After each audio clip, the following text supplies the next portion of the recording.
Hey folks, and welcome to another episode of the Creator Toolbox. This is all about everything behind your creator business. I'm Colin Gray from thepodcasthost.com, joined by Jacob. As always, how are you getting on, Jacob? Really good. It's fresh outside. It's a new year. I'm excited to get started. And first pod, so yeah, exciting times. Good. Definitely fresh out here. Schools are all closed here today due to snow, so got the kids downstairs, joyful. Such is the life in the frozen north. Exactly. It's nice though. It's blue skies right now and a few inches on the ground, so all looking very nice. Right, what we got in store today? You've got a couple of topics, don't you? You want to talk through a bank account for creators, is that right? Is that yeah, one? this was a bit left field, but honestly, I was racking my brains like, what was the thing that my best find of last year? And it was probably this bank account of all the tools. To be honest, yeah, it's just tickles my penny pinching Scottish side very much. Nice, good. We've also got a wee chat around events for this coming year as well, don't we?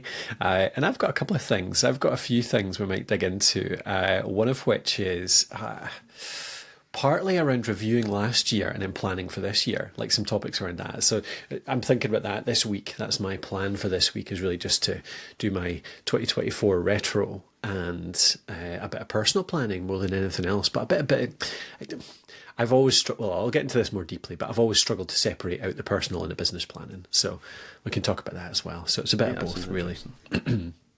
And then potentially screen recording tools as well, because I've been doing a lot of that in the last little while. And I found a few new ones, actually, so we can dig into all of those. So, what do you fancy first? You're top of the list here. Let's get into your bank account. Jump into what's this? Dear, don't go in there. It's penny scary. pinching. So I last year I went to Thailand. I've talked about that on the podcast before, and what I wanted to find was some solution that would let me take cash out without it charging me an arm and a leg. So I already had a Revolut account, and so I had a little look at their premium plans, and that's where I found their Revolut Ultra plan. And in my opinion, for the right creator, it is the steal of the century, because the things that you get with it and the benefits you get are insane. It does cost, so it costs £50 per month. That may change for different currencies, so it's not cheap, but I think it adds up to make it really, really worth it, particularly if you're on the move a lot. It's available in quite a lot of places: Australia, Brazil, EU, Japan, New Zealand, Singapore, Switzerland, UK, US, and then French and British overseas territories, so it's fairly widely available. It's not just a UK thing.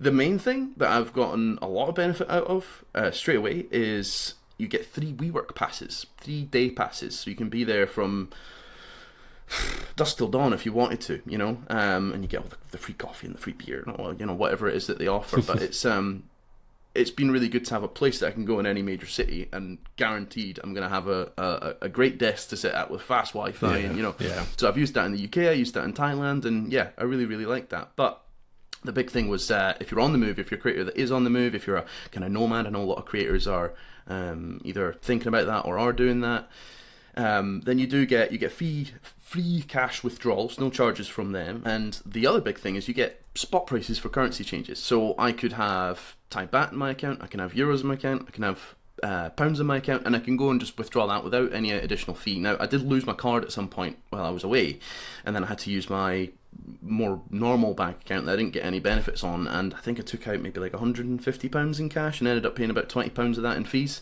which I didn't otherwise. So like, if you are taking out cash, it adds up to a really big difference. Do you, before I go any further, because there's so many benefits, do you do anything like this? Do you have any bank accounts that you maybe pay for, credit cards or anything like that? You get points or benefits? Yeah, for the travel I do for work, it's pretty useful to have my normal Bank of Scotland account, actually, because we get it's like a £12 a month fee, and you get travel insurance, you get phone insurance, some gadget insurance, things like that. So yeah, that's good for that. But for the work stuff, like for for paying for like things for work, I remember it's a bit different now because we have a team and we have kind of full business accounts and stuff. But I do remember when I was just working by myself, I played around a lot with Amex cards, American Express, because there's a lot of different options with them, and there's so many that like give you like lounge passes, points that you can exchange for all sorts of stuff. The one I've got just now is the British Airways one, actually, which turns into flight points. So that's quite good because then you can exchange that for going on trips and things like that, like get some money off the flights for events, which we're going to talk about a bit later as well. So I find they are, if you play around with them, often you get like really good benefits in the first year. Like you can get bonuses for signing up for them, like 50,000 like air miles and stuff like that, just for signing up and spending a certain amount in the first couple of months. So if it's only your normal spend, they can be really good that way. Like it's silly to be spending extra on them, but if it's just your normal things that you're paying for anyway, and I used to move like some of the big things like an annual sub to SEM Rush or Hrefs or whatever, like you're spending $1,000 or something on that. Put that onto the card and suddenly you're getting a big benefit out of it. So those first years, as long as you were careful about it, you put calendar reminders in your calendar to cancel it before the fees kicked in, because usually that first year was fee free. They were pretty beneficial, but they did take managing. Like it was a wee job to do every year to sort of figure out when it was nearly up, when to cancel it, get a new card, renew, get a different one, all that kind of stuff. So yeah, I still do it a wee bit, but I'm less sort of enthused to do it these days, I'll be honest. Yeah, that's fair. Yeah, that's cool. I mean, Amex is a classic one, isn't it? That's the classic airline point thing. And the good thing with British Airways is you can change that to other airlines, can't you? Yeah, totally. But I'll say we use Revolut for our business account as well, and it's great for what we do for our team. So if you're out there as a creator and you are looking to employ people, and there's a point where, or even freelancers, and there's a point where it's worthwhile giving them a card to spend, like if they have little expenses, software subscriptions, anything at all that they have to buy, travel as well. The Revolut makes it so easy to give your team members cards and put limits on them as well, so that you can be quite careful about it. You can say, so team member is going to spend maybe £100 a month on expenses, so you can put that limit on the card as well. So yeah, Revolut business accounts are actually really good too. It's been really handy for me. So I've got a virtual card for the company, and it just I mean it saves you and I time. Really, I don't have to go to you for every £5 purchase. That's it. Yeah, totally, for sure. So do you? I'm going to just give some of the benefits. Do you use a VPN? I do. Yeah, you do. So you get NordVPN for free included. Okay. Perfect. Very cool. You get this little bit more niche, but masterclass, which I always wanted but could never justify. So I'm doing a storytelling masterclass at the moment with Neil Gaiman, which is cool. There's so many things on there, so many interesting people talking about interesting things. So far it's been cool. I wouldn't have otherwise bought it as a thing, so in that way it's like I'm not really saving money there, but it's a nice benefit. You do get airport lounge access, which I very much enjoyed. If for nothing, then I could get a shower for free. Yeah. And sit with a beer and pass the time and read a book. Very, very nice. You get the points, which is similar to the Amex. You can exchange for airline miles. You can also use that in the Revolut app to book hotels and pay for hotels with points or get a discount. Interesting. I think with experiences as well. So if you were going somewhere for a conference, maybe you want to do a little tour on one of the days that you're there, you can book that through that app and pay for it in points if you wanted to. Otherwise, if you book a hotel or an experience in the app, you get extra points for that. So on the Ultra plan, you get 20 times points, I believe. So if you book a hotel for £100, you'll get 20 times back. It's not for every single one, but it's pretty good. And 1 point is, you normally get 1 point for £1, so it's a pretty good deal. Uber One, which is good. Perplexity, this is new and actually fantastic, because I was paying for it and I managed to cancel the subscription and save $15 or something like that by doing that. There's a lot of other things. Towards the 50, just building up. I've still not quite decided if it's 100% worth it. I'll need to give it more time, but so far, with the travelling and needing a co-working space and a bunch of the other things, it's been good. And actually, I've certainly extracted more money from it than I've put into it with the bonuses and converting that to airline miles and stuff like that. Yeah, that's really cool. I'm just looking through your list as well. You've got Headspace and Financial Times. Yeah, so you're reading your Financial Times as well for free. Yeah, and that's it's not cheap. Do you know Freeletics? No, I've not come across that. No, it's a sort of personal trainer in an app. I thought you might have heard it because you're into your HIIT stuff, aren't you? So it's kind of custom workout plans tailored to you, built around that HIIT stuff. Chess.com subscription, vouchers for car hiring, it's crazy. And actually, the last one I'll mention, other than all the insurance that you get if you pay for things with it, is you get a global eSIM. Every month you get 3 gigabytes, which was very, very handy for when you get off the plane and you just need to either get another eSIM, or you just get from the airport to your hotel and then sort it out when you get there, kind of thing. Really, really good.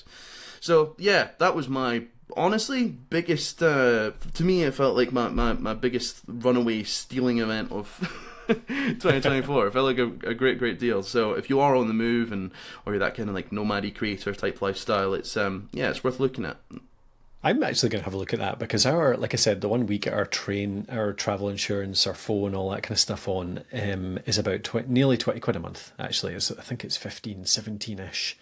And so for an extra 30, there's a bunch of stuff in here that I pay for anyway. That would make it, potentially completely worthwhile. So yeah, that's cool. Okay. Yeah. Nice. Good little one there. Bit boring, but it excited me. It's the kind of thing, like there's whole podcasts, like have you ever heard of the Points Guy? Yeah. So there's like a whole podcasts and channels and everything around this kind of stuff. Like people love a good little win like this, like some free stuff. But you're absolutely right. It's completely relevant to creators in particular because you use a lot of these as part of your creating, like the VPN, the masterclass, really useful. You do a bit more traveling than usual, I'd imagine. Most creators, like getting out to events, that kind of stuff. So yeah, really good. Okay, cool. Right, I'll talk through. So let's do the annual planning stuff. I'm going through my annual planning just now, and I've been doing this since, when did I start? I think I started in 2015. So when I turned the podcast host into a company, and I decided I wanted to try and be a bit more organised about what I was thinking, what I was trying to do over a year. And I've gone through a whole bunch of different systems, and I'll mention some of them, but no doubt some I won't even remember that I've looked at and I've kind of borrowed parts from, and I've kind of got this hodgepodge of a system that I've ended up with these days. And it goes through a couple of different stages. Like one part of it is, and I think I've mentioned this before on the show, it's one of the things that I think is the most important thing I do every single week during my planning, which is to take an hour on a Monday morning and think about my week ahead and think about the week just gone and write a little journal entry on it. And this doesn't need to be fancy. It doesn't need to be big. It doesn't even need to be more than a couple of sentences. It's just a way of getting something out of your head around what happened and your reflections on it. And usually I start with just a couple of sentences, but I end up writing a few paragraphs. And I get some really useful things out of it because I think a lot of people end up, you think quite clearly by writing. Like it kind of forces you to think. Is that your experience? Definitely, yeah. It's easy to get stuck in a rut in your mind, but when you put it on paper, you can kind of pick it apart, can't you? Yeah. You can start to notice what went wrong, what went right. And if you're just thinking about it, because you can be too emotional in your brain as well. Is what I find. And I write it down. It allows me to be quite objective. That's a nice way of putting it, actually. It's a way of processing in a kind of more analytical way. Yeah, for sure. Yeah. So I do that every Monday. But and so that actually it hugely helps me every single week. Again, I've talked about that. But the thing that it does for me even wider sort of in terms of personal development, professional development, is that every year that's the start of my annual review, is to just read through that whole thing. So I go through every single week and I read it all, and I have a notebook beside me. I sometimes use a Google Doc, sometimes paper, whatever it is, but I note down anything that I note as themes. So something that pops out is like anything that appears more than once or twice that I talk about, I note down, there's a theme there around focus. There's a theme there around managing the team. There's a theme there around creating this thing, but never quite getting where I want to, or whatever it is. And I always end up with this document, maybe 2 or 3 pages in a Google Doc, which reflects on everything that I've noticed through the past year. And I found that really useful. Like that itself is kind of the basis for my retro every single year, trying to spot what happened, what actually really happened last year when you look at the big picture. And it's funny the things that pop out when you look at it as the big picture, read through a full year's worth of thoughts in one go. And you can kind of look back, you can step back, be, again, like you say, a bit more objective, a bit more analytical about it. Just as an example, like something that popped out in this last year. So I was doing this just yesterday. And something that came out as really obvious reading it yesterday, but obviously wasn't that obvious in the mix and the mess and the fires and the everything that was happening during the last year was that I was just not managing my Asana in any way the right way. So I mentioned this a bunch of times, like maybe 5 to 10 times during the year, like, oh, I've had to move, like, so my Asana feels a bit overloaded this week, but I think I can manage it. I think I fit this in and this in. And then the next week I'd be like, all right, no, I carried over this, and I looking back, I remember myself like dragging tasks from one week to the next constantly in Asana the whole time. And one of the problems I have, I'm sure many people identify with this, is that, you have so many ideas, and that's where I put my ideas. I pop them into the week, or I pop them into next week in Asana as a task, and I put a date on it because it's the only way that I review it. But I realised, just having read my journal from last year, that has just completely failed me in the last year, and I need to come up with a new system. So as an example, again, like, I realized that only through reading it, even though I was in that, like, I saw that happening every single week. I would write about it, but I just didn't see it as a huge problem. I would just move things. Yeah, exactly. Yeah. I didn't see the pattern because I was just, every week I would come back to it and I would move some stuff and it would feel fine because I'm just moving it another week, and I would maybe get it done the next week. It's fine. But it wasn't. It was a pattern, like you say, and it happened all the time. So I need a new system. And so I'm going to completely overhaul how I use Asana now. And this applies to any task management system. I'm going to have a different space for ideas, essentially. And my calendar in Asana, my calendar view, is going to only contain, very realistically, 1 or 2 tasks per day. And they are the most important tasks of that day. And so that week, when I look at it, will actually be like a real week, a realistic week, a focused week. And if I do finish the things, excellent. I'll go and have a look at the backlog. So I'm going to have a backlog of things, which are things that are kind of on hold, not really that important, but are there. I want to be able to remember it. I'm going to have an ideas log, an inbox as well. This kind of goes back to getting things done, GTD as well, actually. I'm going to have an inbox for those ideas. And then every week, I'm going to check the inbox so that I can deal with it. Put it somewhere for maybe the next cycle or this cycle. And then I'm going to, every month or every cycle, at least check the backlog as well to make sure I'm not missing any big ideas that have suddenly become relevant. So there's a big kind of thing that came out of my review that I'm going to change a lot of the process of how I manage my weeks based on that. So that's just one example, though. Like, there's so many things I've changed or done or implemented over the years, having read through that last year's worth of stuff. Question for you. Yeah. Are those ideas that you're kind of moving around and you're now putting into a new separate inbox, are those related to the things that you've actually planned out for your week, for your cycle? Or are those kind of just sort of nice to have things that are unrelated? Like, what was it?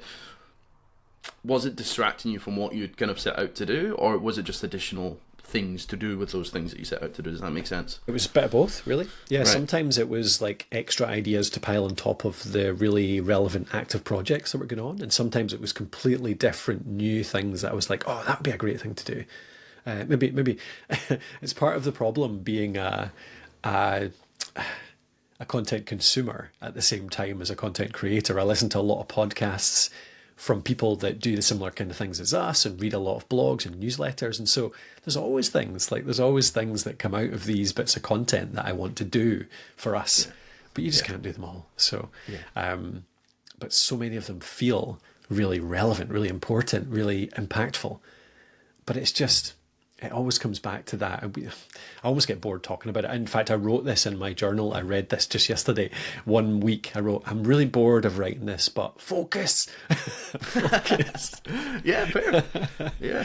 It's probably the time things. You should. Yeah. I'm doing too many things, too many parallel things right now. So yeah, it's really tricky though. It's really hard to do. But yeah, I do find that it focuses my mind when I read back that stuff and read like how I struggled through it. So that's one thing, yeah. So I hope that's a useful practice. But from that, there's a set of questions. I'll go through them. I'll sort of run through them here quickly. There's a few questions here. So firstly, I go through questions like what 2 or 3 major themes kept coming up again last year. So I've reviewed my journal, and then I'll pick out, I'll go through a few questions, one of which is, what are the major ones? Like, what are 2 or 3 things that I need to think about? What accomplishments am I most proud of? I think it is worth taking the time to look back at that. And then even like, what do you feel you should have been acknowledged for? I find this is a good question actually for taking that accomplishment and taking something that you think, you know, I did do something really well there, and making sure you acknowledge yourself for it, you know. Thinking through what disappointments or regrets did I experience last year, because that's no doubt going to inform your plan for the coming year. What was missing from life last year as well, like really thinking through, what am I going to do this year to make it better, you know, more pleasant, more pleasurable, more fun. And that can be personal or professional, or probably both, to be honest. And then what were the major life lessons from last year as well? Like, what am I going to take and actually try and implement? And they kind of focus my thinking around the themes that I've taken out of the journal. Another couple of things that I do often, this comes from Fizzle. Do you remember Fizzle? I don't know if they were even still around. There's a community called Fizzle, which were around building a business. In fact, Caleb Wojcik, who's now CEO of SPI, I think, used to be part of the Fizzle crew. There was two other guys, struggle to remember their names, but they were really good. They created great content, ran a great community, and one of their annual activities was to sit down and do three things. They do just a simple brain dump, so just get a massive big bit of paper and dump all the things that they could do this coming year, and then take all of those things and find some that are a list of things to say yes to. And this could go wider as well. So it could go beyond activities. It could go beyond that into like, I'm going to say yes to more speaking engagements this year. But then you also have a list to say no to. So, but I know that actually going to events is draining for me, and it takes too much time and too much money. So I'm going to say no to in-person events, and I'm only going to do virtual ones. So having that list of yeses and nos makes it really clear when something comes up that's going to take up more of your time, whether it's an activity, whether it's an ask from somebody, it helps you much more easily make that decision as well. So I really like that. And I often find some really interesting things come out of that when I think about it as well. Like when I look back at my calendar and I then do, so the next thing actually is the 20/80 analysis. So thinking about, and this comes from Tim Ferriss, so what 20% of activities, experiences, or people caused 80% of my negative emotions or outcomes? So there's always like a kind of small proportion of things that actually cause you the biggest bother, or the biggest negatives, or the biggest kind of pit in your stomach feeling, I don't want to do this. And equally, the opposite way around, what 20% of activities, experiences, people produced 80% of my most positive emotions and outcomes. And that can really inform that list of things to say no to, things to say yes to, and really help you to figure out a focus for your plan, your focus, really what you want to lean into this coming year. So those three things I found really useful. I'll pop them in the description. So if you're out there listening, you want to do any of these, I'll pop those questions, those activities into the description for you. But that's a really simple structure that I find actually covers most of what you need to do to actually start to think about a really solid plan for the coming year. I'm going to have to steal it. In fact, I'm going to download the audio straight away and go back and listen to you, because, I don't have a structure at all. I don't have a structure for that at all, and I've been trying to do that over the last week or so, and there's some really good questions in there, really good prompts. Yeah, cool. Thank you very much for sharing that. No worries, yeah.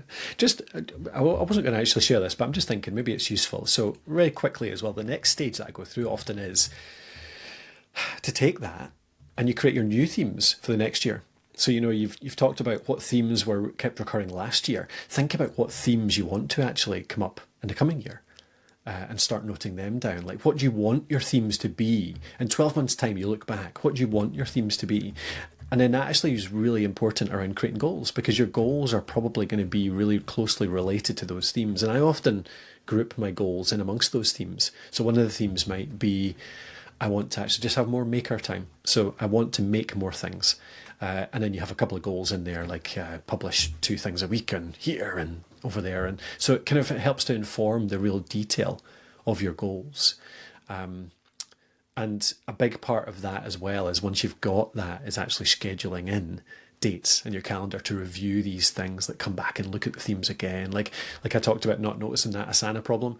That was partly my fault. It was not partly, it was all my fault, but it should have been solved earlier. I should have had in my calendar, and I failed to do this year. I've done it in years past, but I realised as I did my journal review at the end of the year, I didn't actually schedule in my sort of quarterly or even 6-monthly review to go back and do this. So I'm going to make sure to do that this coming year. And with that, I often actually get this stuff all printed out, put it up on the wall. And I have done in the past. Like when we had our Dundee office, it was plastered with all of our goals and our themes, and everything was all in the walls there. So I found that really useful. I find it, it's great to have stuff on digital. I put things in Notion and Evernote and all these kind of places, but there's nothing beats having a bit of paper on the wall to really focus your thoughts and make sure you're reminded all the time. Yeah, that's really cool. Or alternatively, get a VR headset and take it with you everywhere. Yeah, I played about with that over Christmas. Very, very really cool.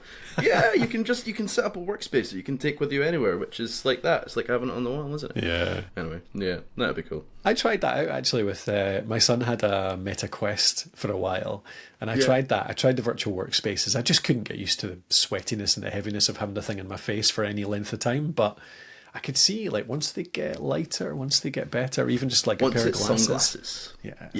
Yeah. Absolutely. That'd be great. Yeah. Cool. All right. Yeah, that's it though. I'll like I said, I'll pop that in the description for anyone that wants to use it. Before we move on though, you mentioned at the start something about separating out your personal and your sort of professional goals. And I'm quite interested in that because I struggle with that myself. Yeah, I don't think there's an easy answer to this. I think when I was just working by myself, it was all one and the same. I kind of had... there would maybe be more themes. So part of the theme was to... maybe a theme might be to have more fun time in my week. Like not just reserve that for the weekend or something like that. And therefore, I would maybe have it could relate to taking a half day to go cycling or something during the week, but equally it could also include like a goal to do that once a month, like to take a day off during the week, because what else is the point in taking on the risk of working for yourself and all the bad things that come with that, if not to enjoy the flexibility. So like having a goal to actually take a day off a month to just go and do that during the week, but equally it could also relate to professional in that I just want to try a new project once every couple of weeks, like take an afternoon to just make something new that's actually not maybe related to my channel, but it's just flexing my creative muscles or whatever, just to try something different.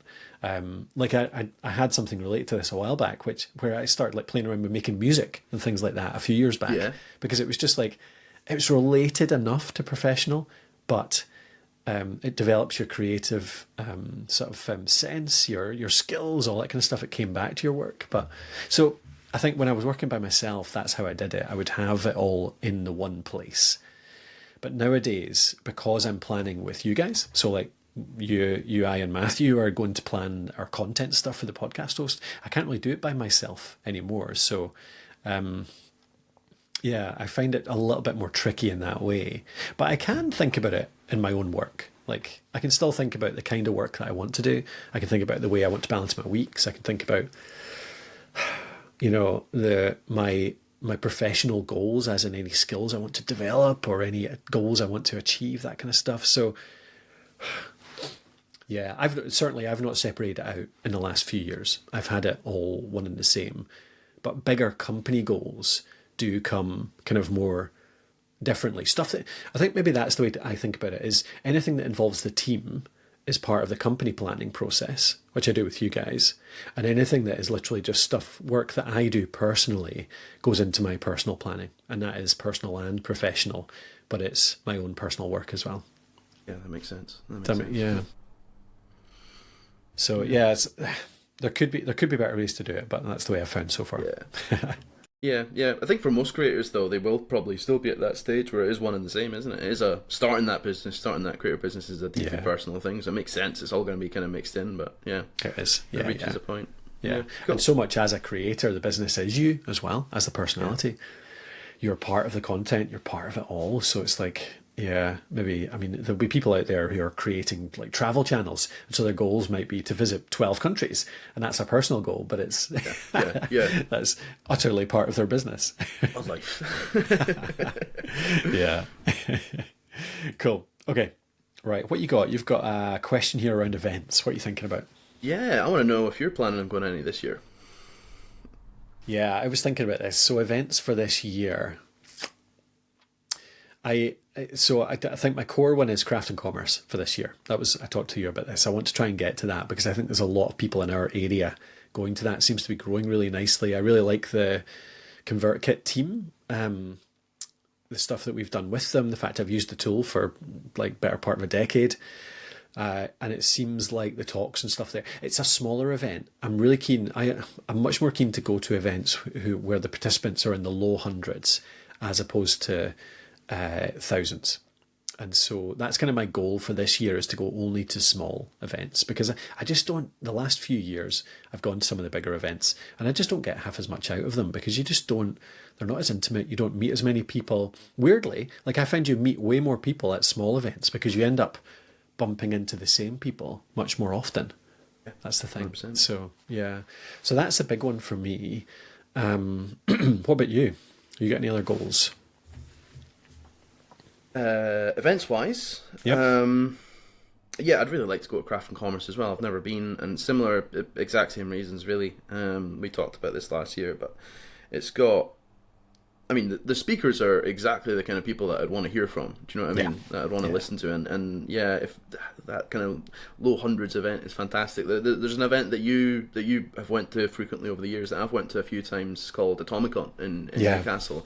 Yep. That's one of the best events I've ever been to, because it is low hundreds, and you get to actually really know people, and it's exactly that. It's the same as the difference between a small city, a big city and a small town. You know, everyone is in a rush to get everywhere because the venue is bigger. It takes longer to get from talk to talk, and it's all just, you know, kind of sardined in, and you don't really get much of a chance to have conversations without having to run off here and there, and so I'm quite attracted to that as well. I always had an idea in my head that I wanted to go to Inbound, and I can't say that I'm particularly, I don't know if I really want to, because it's going to be, I mean, it's the big events of all big events for marketing creators, isn't it? So it is just going to be super hectic, and I feel like some of the experiences that we've had at, I mean, as much as I like it, the podcast show in London, which we've been to a few times, it is a bigger event, and it does have that feeling of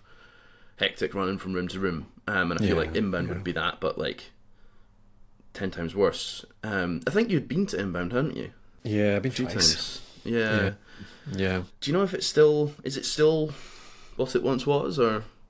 I'm not sure. I'm totally out of the loop of that area, actually, which makes me feel it probably isn't, because I'm definitely not out of the loop of that community, that group of people potentially. So the fact that I've not heard half as much about it the last few years, maybe that's a sign that it isn't as popular as it was. But that was my experience. It's a festival. It's like going to like a music festival than a conference. So it's an experience. It is worth going to at least once, I think. Well, presuming it's still good, and it was great fun. And Boston's such a cool city. But I don't think I learned a lot from it. It's certainly not maybe that's not fair. There's some really good speakers there. And because it's a big name, people tend to put a fair bit of work into their talk. So if you do put the work into picking out good relevant talks, which is the hard part because there's so many, you probably could learn a fair bit there. But you certainly don't meet as many people, or my experience was I struggled to meet people there because it was so big, and you just didn't bump into folk half as much. So yeah, that was my experience, certainly. But you're right. Yeah, the two British ones. Yeah, so we've got Atomicon, definitely going to that. So great marketing, business, growth event here in the UK, and Adventures in Marketing as well, which is only 3-4 weeks away, which is in Edinburgh. So that's a much smaller one. That's 100 to 150 people or so. Really looking forward to that, actually, just for that exact reason. The fact that it's one of those events that this is the third year. I've been to the last two, and so it's because it's small and bumping into the same people again and again and get to know much more people. So yeah, that's really you start cool. to get that sort of family feeling, which is what I really like about Atomicon. I've not been there long enough to really have that myself, but like you can just be in that environment where it does feel like a big family that gets together once a year for that kind of thing. That's a really special thing in an event. And there's tons of those. Like obviously we're UK based, but you out there listening might be US. And there's tons of these kinds of events in the US, certainly. Like I've been to a fair few smaller ones. Podcasting, for example, Podfest, I've been to a couple of times. Great event on a smaller scale. It's definitely not in the low hundreds, but it's definitely in a more community scale side. I'm sorry to miss that this year, actually. I almost made a last minute decision to go last month, just because it's the most relevant to our business, obviously, but I just couldn't make it work. And then the podcast show as well. I think the podcast show is the only podcast specific one I'm going to go to this year. Yeah, podcast show's good. Really, really good. You went to a big one last year, didn't you? You went to South by Southwest. That's an investment true. for people. Would you recommend people go to that? I don't know. Yeah. I mean, I get is similar to Inbound. It's an experience. And there were some really high level talks at it, but it was so hard to find anything relevant to that. Like that had 40, 50 different things on in parallel at any given time. So it was either you put the work, I actually sat down for nearly an entire day to try and go through the program and find things ahead of time. But there was so much choice, like you got decision fatigue really quick, and it was just, I found it more stressful than anything else. But certainly, if you put the work in and you did make those decisions, you would get some great talks there. I went to some great things. There was certainly a really good nightlife at it. It's more a party than anything else. But as a pure work thing, and the fact that it's particularly expensive because of all the things you get, like the music, the film, the parties, all that kind of stuff, it's very expensive. I know a lot of people go to Austin during South by Southwest week and just enjoy the atmosphere and meeting people and all that kind of stuff. So maybe that's a way to do it. Yeah, you can probably wangle your way into some of the parties. Yeah, definitely. Enough charisma, you'll get in. I'm sure. Well, do you know what? There's a lot. There's official South by Southwest parties, but there's also a whole kind of sideline of people just running events. So there's all these. I found a list, for example. I was sent a list of startup entrepreneur related events that were running during South by Southwest week, and none of them required a ticket. They were all just being run on the side, and so there's absolutely shed loads of things you could go to for sure. That's a brilliant point, because you're not getting that any other place or time of year, are you? At the end of the day, what is it, like 20, 30 more thousand people? Something like that in that region, in that town at that time. So it would be a good idea to go there. That's cool. The only other thing I've been thinking about, I would like to get to an event around video somehow this year. So there's a couple in the UK run by a guy called Matt. Second name escapes me right now. But I'll put it in the description for the actual event. But he runs a video event twice a year in the UK, and I want to try and get to that. Last year, the first one was on the same week as the podcast show, so I couldn't go to it then. And the second one was in November, December, and it was just really tricky to get to. But this year, I want to get along to that event because I think he's building something really interesting there, actually.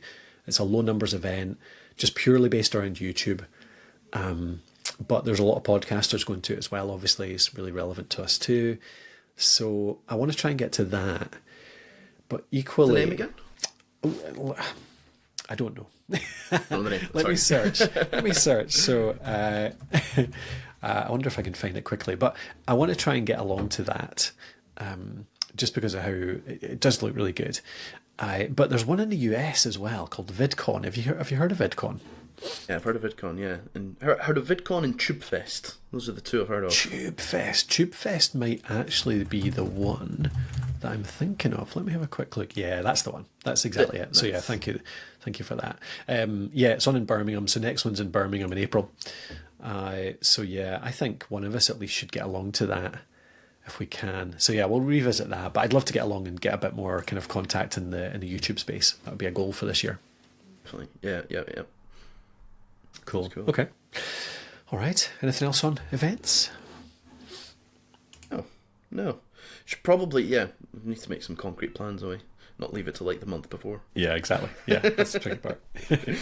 Cool. Yeah. All right. I'll finish up with something I was playing with definitely all through December last year was, I think, did I mention on the show, Jacob, around my kind of almost barbell strategy? Tim Ferriss has started talking about his barbell strategy, which is a completely different thing in podcasting than what I mentioned. But my version of it was the videos I create were either going to be really lo-fi and easy to put out, or we were going to put a lot of work into making them really polished.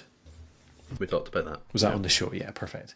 So I want to try and stick to that because I do think it worked quite nicely. And one of the ways of doing it was screen recording, like just actually demoing bits of software, demoing activities, like actually more a follow along, like work with me type of thing.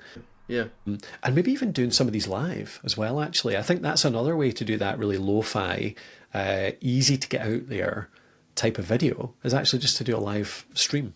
30 minutes, let's say, working through delivering an episode, editing, whatever it is. And I found I was playing around with different ways. I've always used Camtasia for my screen recording in the past. Have you ever played with Camtasia at all? I heard of it, never used it. It comes from like my university days, to be honest. We used it for creating teaching videos. So that would be like late 2000s, 2008, 9, 10, 11, 12. So like over 10 years ago now, I first started using it. And the software really hasn't kept up.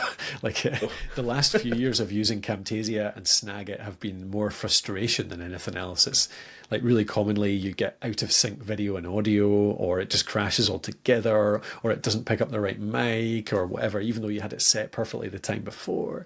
It's just nonsense. So I've started looking around for other ones. And I think I've mentioned, well, there's two tools that I've been using a lot. One is Filmora and one is Movavi. So I've mentioned Filmora before just for editing, but I've discovered it's actually a really good screen recorder. And the rest of the editing tools tie into it really nicely as well. So I've been creating screen recordings that I can then repurpose into social, like vertical as well as portrait. No, that is for a portrait.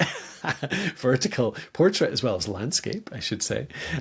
Really easily through Filmora. I can add in subtitles, I can add in music, B-roll, all this kind of stuff really simply in Filmora.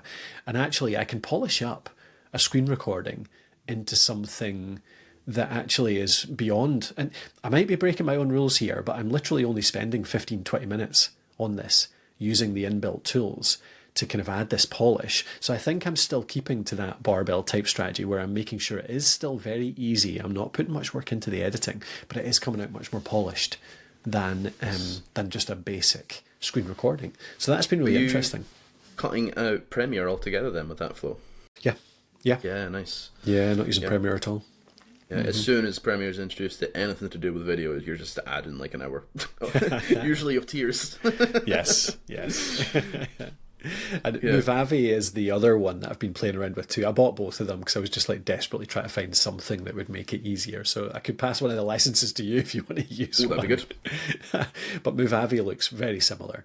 It's a way of it does screen recording, but it also just does kind of basic to intermediate video editing as well. The focus being on really simple templates. Simple polish, easy polish, like being able to add transitions and effects and filters, which let you go 80% of the way towards like professional video editing in a fraction of the time. So and I've not played with Movavi quite as much yet, but it does seem to have lots of really kind of cool retro type effects and it's quite stylish. I think it's quite design focused Movavi. So. Yeah, so those two are really cool, actually. Yeah, and the final thing I've been doing with them is that kind of the portrait, the shorts type format. So doing a portrait type format and trying to pick out like short clips to put out a few times a week. I've been recording them just straight in Filmora through the webcam. So you can not only do the screen recording, but you can do the webcam recording really simply. Record like a 1 to 1.5 minute thing based on podcasts and just get it out there. And I've found that after we record this, for example, we could chuck this into like an AI tool and try and pick out like a 60-second, 2-minute clip or whatever. But the tools just aren't there yet. And I think a format like this just isn't suited to picking out 60-second clips most of the time. Whereas if I just go straight off this, think back through, just quickly scratch down like 2 or 3 things that I remember from the episode, I can like ad lib a 60-second clip much more effectively than I can pick out a 60-second clip from the existing recording, put it into Filmora, put it into Movavi, add the effects, like take literally 5-10 minutes to add a couple of effects, put on the subtitle, and suddenly it's a way better short than, I think certainly, than those kind of AI picked clips. So I've been doing that as well. Cool. Yeah. Yeah. There's an interesting opportunity there for someone to make an app that, rather than trying to pick out 60 seconds from the recording, finds those, exactly doing what you do, which is, note down a few things that are interesting in there, script 60-second segments, and then do the whole video and audio replication of you. That'd be cool. Oh, so automatically creating them? Do you know what I mean? Yeah, yes. Yeah. Cloning the voice, the video. That'd be cool. That's a really nice idea. I thought what you were going to say was even simpler than that, which was to, instead of creating the clip, take, here's 10 great moments from your last episode. Here's a quick 60-second script that you can record something brand new for it.